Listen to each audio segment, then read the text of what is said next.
Then we're going to talk about dahlias. They've all flowered. They started dying back.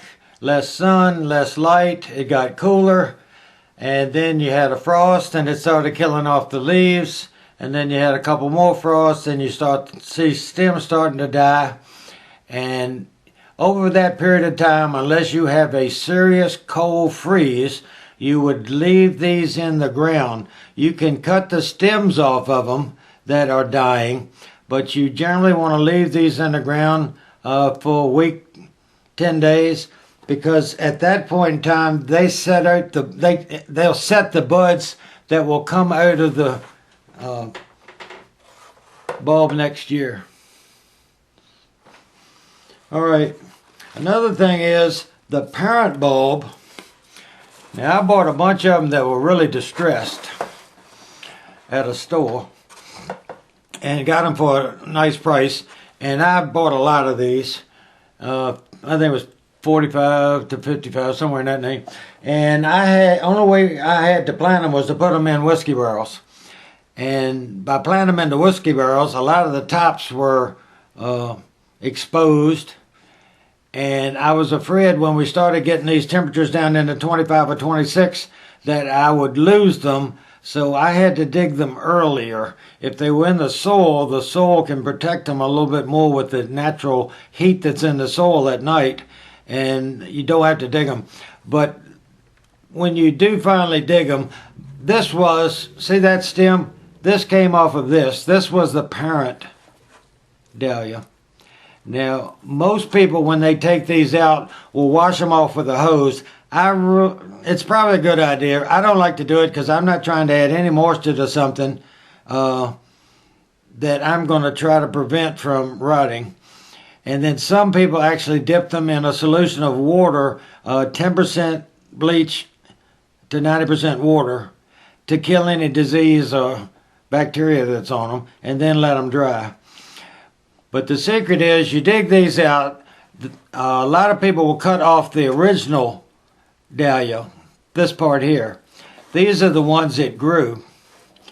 And they do that because of these pieces here, the parent one would be more susceptible to rot than the newer ones. Don't ask me why, that's just sort of a rule. And then in next year, they would divide them up, because you can plant each one of these. But the critical thing is that a dahlia has buds on the stem that comes right to the end of it. None of these are perfect examples. I'll tell you why, because see how this one has so many on it? It's going to be hard to even figure out which one the parent is. But the problem is, if I could find one that would show it,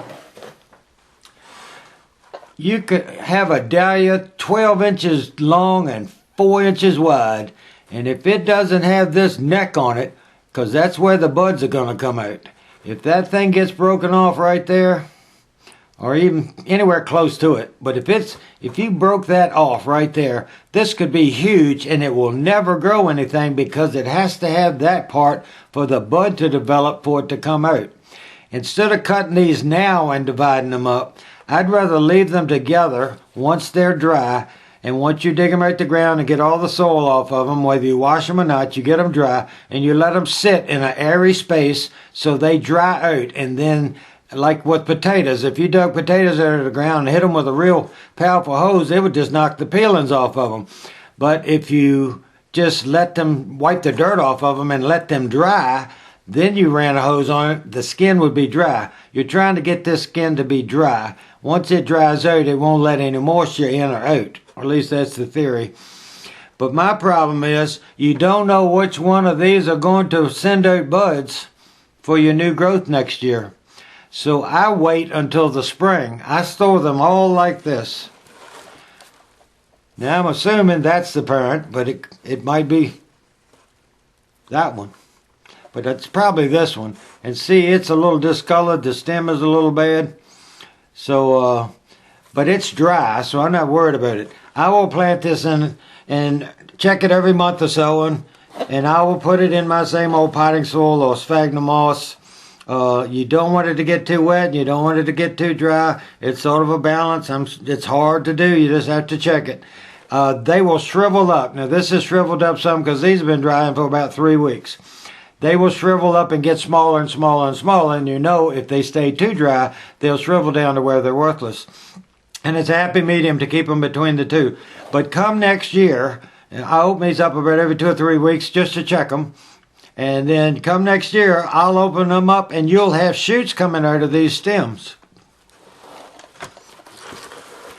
And then, like if I get shoots coming out of this stem and I don't get shoots coming out of that stem, I'm going to plant the whole thing.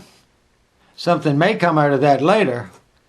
But if I sever this off, nothing's going to come out of it. See, I don't even know where the stem is up on some of these. They're really tight together. Like every one of those might have a stem on it. But I can't see it because this is really a tight cluster. And this thing actually spun around and came up and flowered, and all these grew on the top. These are all the stems coming out of the ground. So that's the way it was in the ground. Not like that. So I can't see what's at the end of these. But you'll see stems. They'll force their way up through any little crevice. Now this one I might have to try to gingerly open up a little bit just to give them a chance to grow. But that stem right there, see, you don't know what it's hooked to. And if you divide it and break those little ends off, then this won't produce.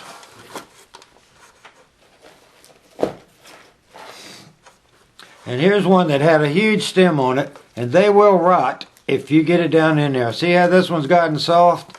Now I will cut this off with a very sharp knife and get it all the way down here. I don't care if I have to come all the way down to here, but this will just slowly rot the whole thing. You can see that. Where most of these have dried out hard. See, there's no moisture around it. But this was a very big stem, and even when I sheared it, now most of the time you cut these about 6 inches. I cut them a little shorter, but most of the time it would be well over your hand, and this is a lot less than that. But you just don't want that to rot. And if I left this alone, put it in there, that would just extend down there and just keep rotting. So I'll go down here to where it's dry and leave it on the, you can pull the skin off of it, you know it's wet inside. And check it every now and then. Next year you'll see shoots coming out from all these little stems where the buds have formed. And they'll be coming out, there could be 6 or 8 or 10 coming out of one place. And then you just wait for the ground to be really warm and plant them in the ground. And that's all I can tell you about dahlias. Thanks for watching.